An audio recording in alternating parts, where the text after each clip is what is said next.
बिस्मिल्लाहिर्रहमानिर्रहीम अस्सलाम वालेकुम, welcome back to another video. आज की वीडियो में हम बात करेंगे डाइसेट सिरप के बारे में, इसके बेनिफिट्स, इसके साइड इफ़ेक्ट तो वीडियो के अंदर आपको डिटेल बता दूंगा।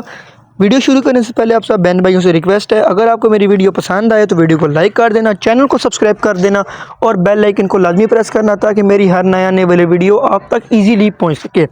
डाइसेट सिरप जो है वो इस्तेमाल करवाया जाता है वॉमिटिंग के दौरान, ठीक है।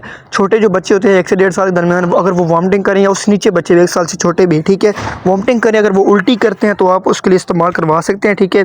अक्सर छोटे बच्चे दूध पीते हैं उसकी वजह से वो उल्टी कर देते हैं, ठीक है, तो इसके लिए आप इस्तेमाल करवा सकते हैं। और डोजेज की बात की जाए, ठीक है, तो आप एक आधा चम्मच सुबह आधा शाम को आप दे सकते हैं, ठीक है। उससे बड़े बच्चों के लिए आप एक बार डॉक्टर से लाजमी रिव्यू करें, लेकिन अगर उससे बड़े बच्चे हों तो 1 चम्मच सुबह, 1 दिन को, 1 रात को।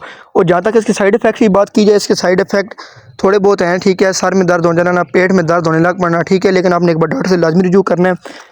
कोई मेडिसिन किसी बच्चों के लिए नहीं होती, ठीक है। तो यही थी आज की वीडियो। उम्मीद करता हूँ आपको वीडियो पसंद आई होगी। वीडियो को लाइक कर दें, चैनल को सब्सक्राइब कर दें। इंशाल्लाह मिलते हैं अगली वीडियो के अंदर। इतनी देर के लिए अपना ख्याल रखिएगा, दुआओं में याद रखिएगा। अल्लाह हाफिज़।